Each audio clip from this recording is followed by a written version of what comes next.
everyone, welcome back to Maritime SoftwareHub, the People Podcast. My name is Callum Beaumont, the host of the show. I'm also the founder of Cordell Beaumont, the shipping recruitment agency. And today, I'm really excited to be joined by Katie Dean, who's the Associate Director and the Digital Marketing Lead at Blue Communications. So welcome, Katie. Thank you very much for joining us. And I'd love to, if you could just briefly introduce yourself. Yeah, absolutely. Thanks, Callum. Really great to be here. Really looking forward to the conversation. I'm Katie Dean, Associate Director at Blue Communications. Blue is a fully integrated brand, PR and marketing agency, specialising in the maritime, marine leisure and renewable energy markets. So I've been at Blue for 5 years, leading the digital marketing team. Supporting our marine and renewables clients to really enhance their online presence. In terms of what led me to the industry, honestly, much like many others, I sort of fell into it. My background spans around 15 years of B2B marketing across a variety of industries. And when I moved into the agency world, I was drawn to agencies that specialised in a particular sector. I really value the depth of knowledge that a specialist agency has, in their respective sectors. So I have been in some quite niche places before maritime. It's amazing how much the general public don't know about maritime. And it's fascinating once you begin to learn the many facets and inner workings of this huge global industry. Yeah, that's right. Well, it's pleasure to have you on the show, and we're going to really focus on.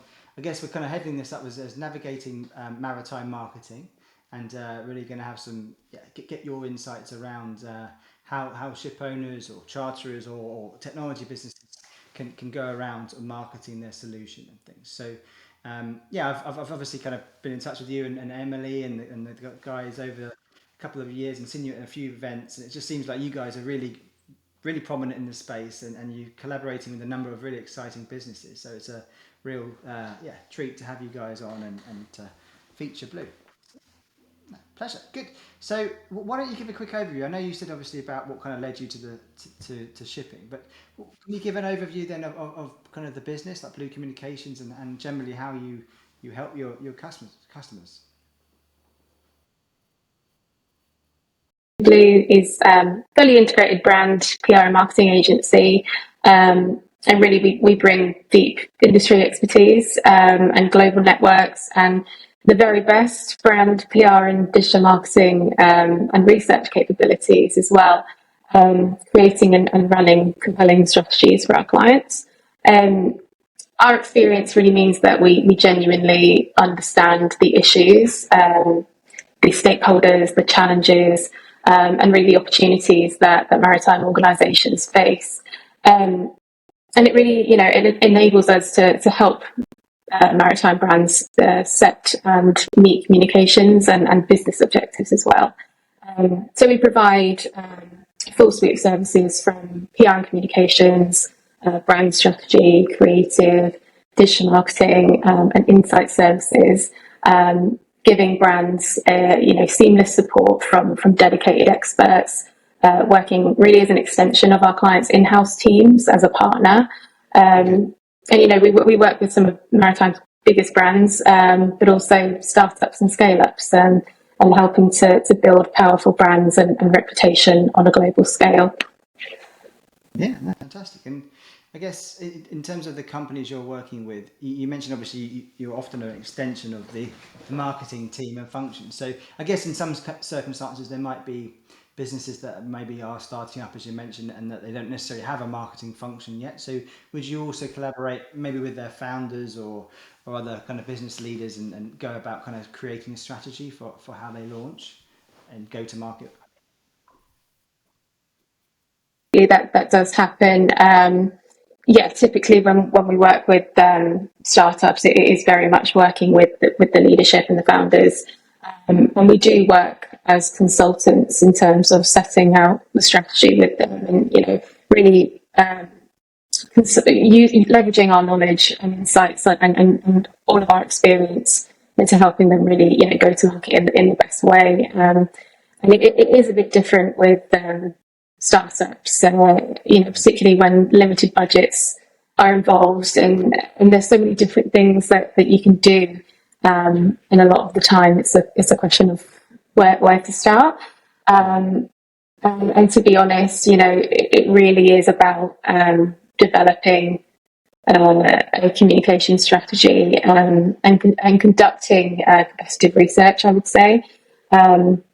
We never want to predicate what the right approach is for an organisation without that level of insight. And so it's really important in making sure that your budget isn't wasted, but actually drives meaningful connections. And, in order to set that strategy, there needs to be, you need to develop some research. And typically for startups, brand awareness will be kind of the first goal, to then enable further objectives such as demand generation and investment as well.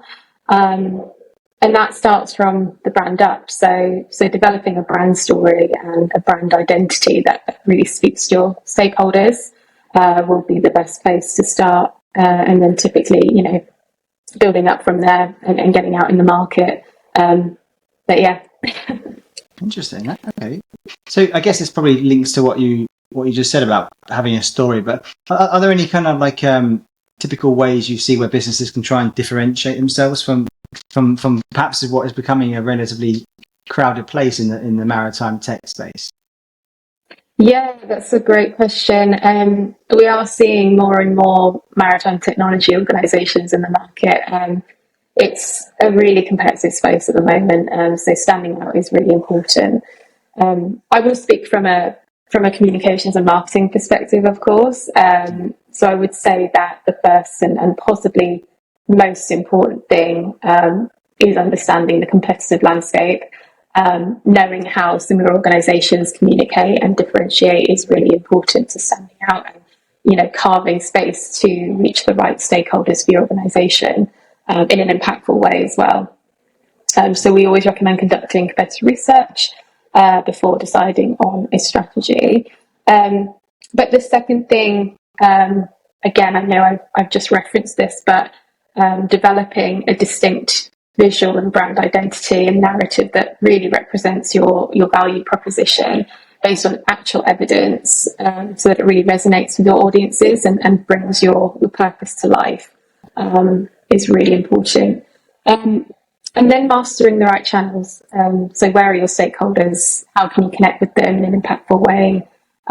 Most of the time, in-person meetings and networking is invaluable for businesses in maritime, but it's really important for the brand to be seen across all relevant touch points with consistent, purpose-driven content. For example, platforms such as LinkedIn, it's one of the most effective B2B platforms out there, and certainly for maritime, it's often where businesses go to kind of keep up to date and what's going on in the market and network. And there are so many ways of embracing the algorithm to ensure that your voice is heard and your content is seen. For example, opinion-based thought leadership is favoured and will likely get more engagement, as well as native content such as articles and videos do much better than linking to an external site. And leveraging LinkedIn's advertising tools can really help as well to focus efforts in driving a certain objective and breaking through the ceiling of followers and building followers too, by targeting individuals based on job title, their employer, geography, and so you can really deliver tailored content to a particular stakeholder group, which helps to really stand out as well. Yeah, no, but very interesting. It's actually very similar to us in recruitment world. I'm sure you recruiters leverage LinkedIn every day, and it's a fantastic tool. And I mean, do you ever sort of write some content for your clients, or is it more you kind of guide them on the structure and kind of the layout and that type of thing? Yeah, absolutely. I mean, we offer a wide range of services. So for most of our clients, the content that we're developing with them in terms of developing the theme and the messaging. We will also be writing on behalf of our clients as well. And that's not just limited to social content. It's also, articles and media bylines as well. Press releases, that sort of stuff. Yeah. Great. Okay, good. And I guess what sort of, if you're working with a range of kind of startups as well as well-established businesses, what kind of common mistakes or lessons would you say you've seen businesses learn from your experience so far when they're marketing specifically to the shipping industry? Yeah. Mistake is a strong word, but there's certainly tactics that organisations are missing from their strategies.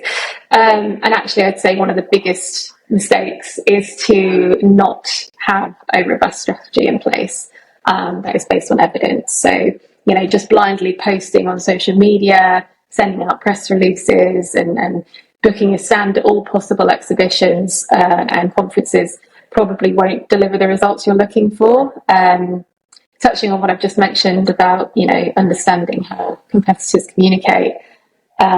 Some brands focus only on their own offering without benchmarking against other organisations in the same space, which can really, unlock valuable insights that will help to drive that competitive advantage.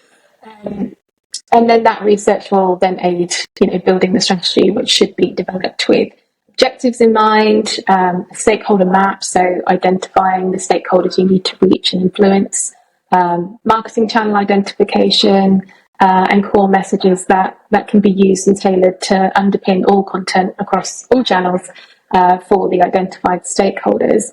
And then, of course, content strategy based on evidence. So what are the key pillars that your organisation needs to communicate, and what topics, thought leadership themes, for example, what should be a priority. And then other mistakes. So not to sound like I'm promoting Blue as a specialist agency too much, but working with partners that lack that industry-specific knowledge can really risk your strategy's effectiveness. Maritime professionals value expertise. Generic marketing that lacks that technical understanding can damage credibility. So it's really important, if and when choosing a PR and marketing agency, to partner with, to consider a specialist agency who thoroughly know the sector. Otherwise, you'll find yourself doing a lot more work than you'd like to and paying for support, and risk the tactics not landing. And just, a few others that spring to mind. Not tailoring messaging for different stakeholders, ship owners, charterers, fuel suppliers, insurers, they all have different concerns, and a one-size-fits-all approach, really misses the opportunities to speak directly to the different priorities and challenges that they're facing. And they also, they also speak in a slightly different language in a way. Yeah. A whole different range of abbreviations are more relevant to sort of chartering than perhaps, as you said, like on the insurance side or broking and things. So if you have that insight, it's very powerful. I'm just going to quickly dive in with a quick question relating to the strategy and stuff. One thing I've found, so this can relate to any business, I would say, outside of shipping, what you've said about structuring your marketing plan and things. And I've always struggled a bit, to be honest with you, in terms of how do you create a marketing budget? So we've done it. We've sponsored events. We've posted on certain publications, and obviously we've got our own podcast, this and whatever else. So do you have any tips around how businesses can go about kind of create a marketing budget? Yeah, really, ultimately, that has to come from the business itself, in terms of what's available to them in terms of, revenue and operating profit. But in terms of, where to allocate budgets and how much to spend where, we can certainly advise on that. For example, we've worked with clients who were used to spending hundreds of thousands on booking event space, and really not yielding that much from it, other than, making some connections that they probably would have got, just from walking around the event, for example. And so I think it's about being smart with return on investment. And that really comes down to taking a good look at your data. What's driving traffic to the website?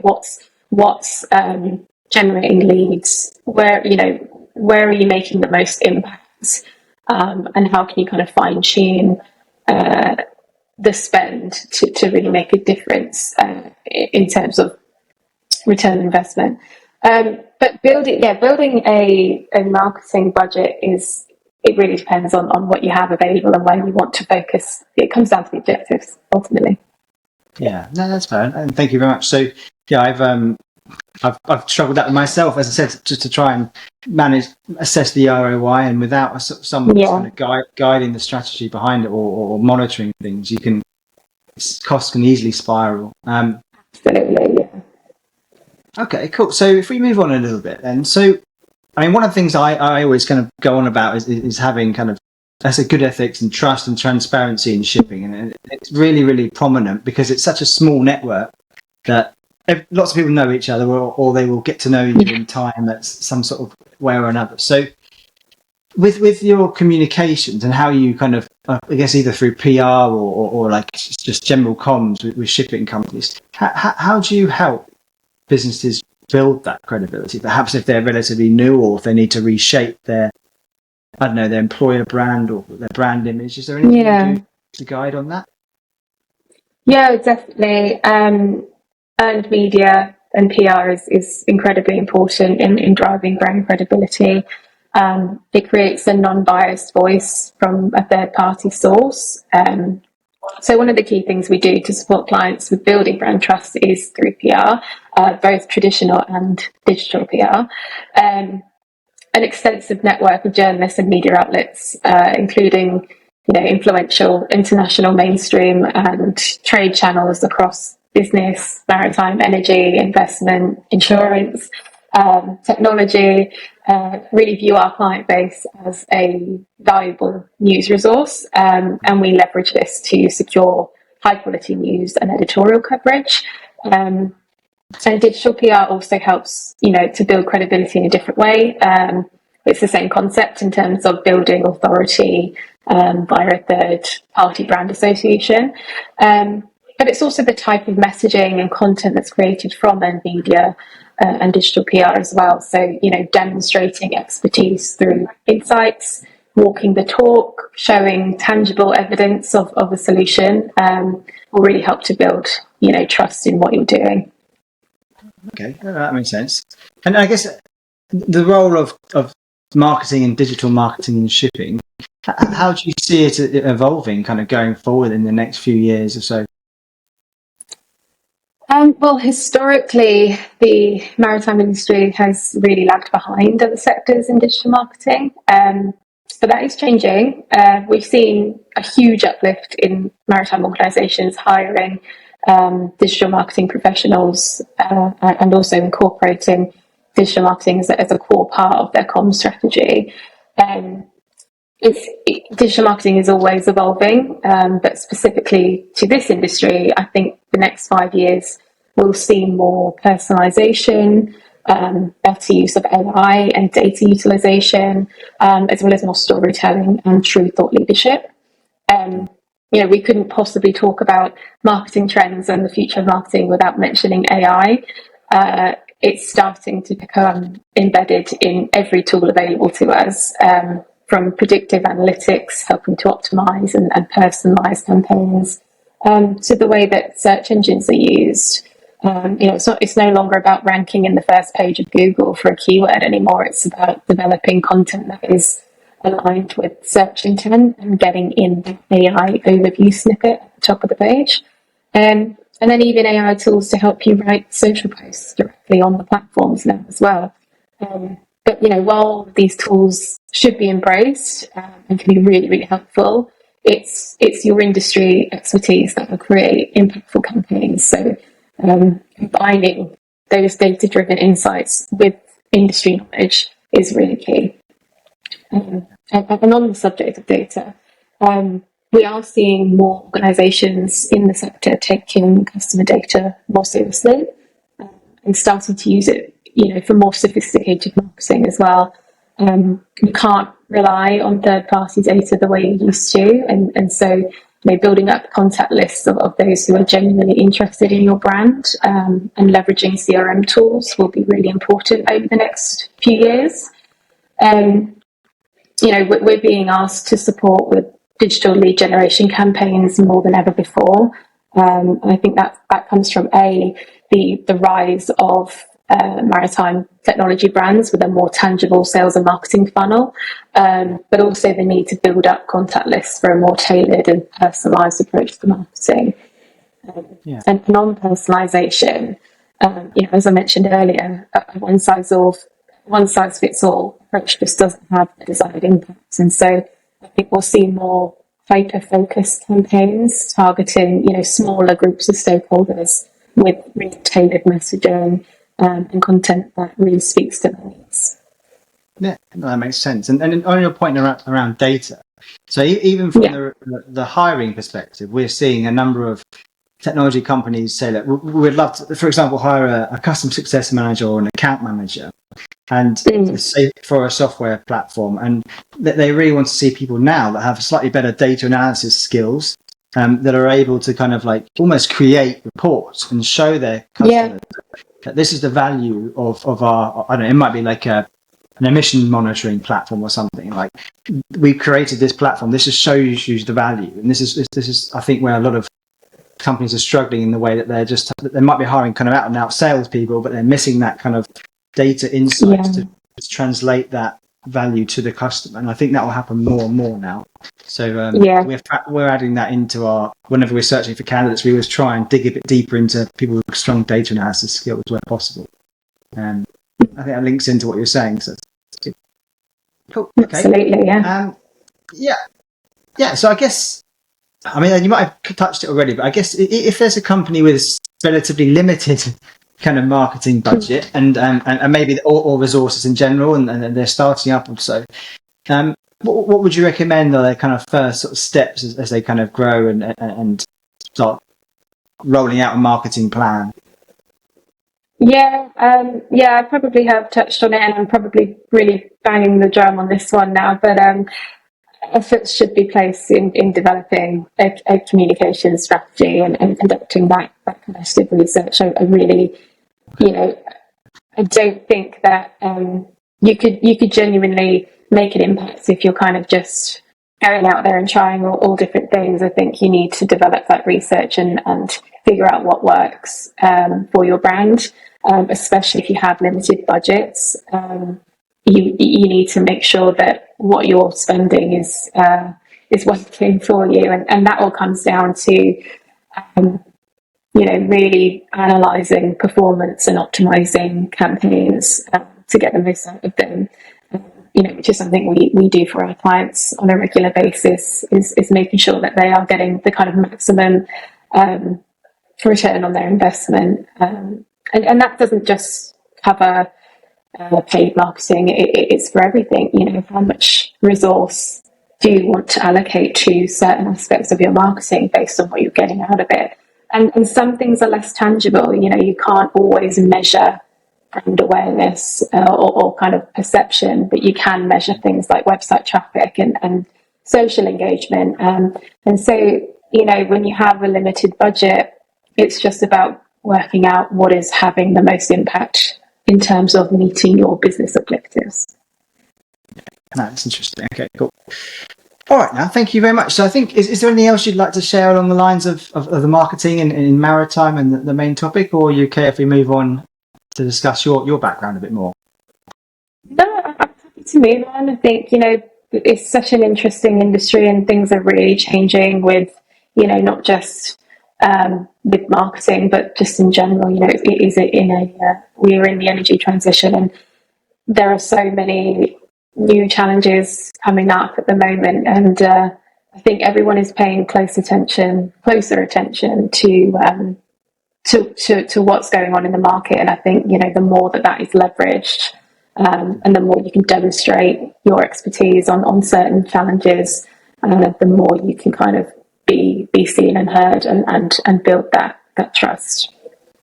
Yeah, and I think in recruitment, sorry to keep referring to it, but we try and create kind of like personal brands in a way as well. So that's hence all our quite regular posts on LinkedIn and that type of thing. So I'm seeing a lot of leaders within the maritime tech space that have pretty prominent figures now, and they write a lot of content. They're always at events, and they're almost the face of their brand quite regularly. So I think having that personal brand is really important, and people buy into like that kind of, I don't know, that character, and that's the impression of the culture. So it's really, really important, as you say. It's so important, actually, and that is a really good point when it comes to utilising your spokespeople and your the expertise that you have in your organisation. People like talking to people; they don't like talking to a company logo. So the more you can kind of put a face to the name and leverage those insights and their networks as well, it's really important. And develop thought leadership behind that, and position the brand as an organisation that really understands the market and what's going on, and we have the people to prove it. Awesome. Okay, great. So I guess for people, obviously, some people might be listening are in marketing teams within different businesses, or maybe they're studying or they want to hire in marketing. So can you give us a quick overview of your role now, what day-to-day looks like, and some of the challenges you sometimes face? Yeah, sure. I mean, I wouldn't really say there is a typical day. Every day is genuinely different here, because we work with such a variety of clients to different levels of scope as well. But typically, I'll be driving the development of digital marketing strategies for clients alongside my colleagues, aligning with the bigger communications picture and helping to drive it with the execution. So, campaign planning, monitoring campaigns, talking through strategy progress with a client, talking to new organisations or new to us, for example, about how we can help them.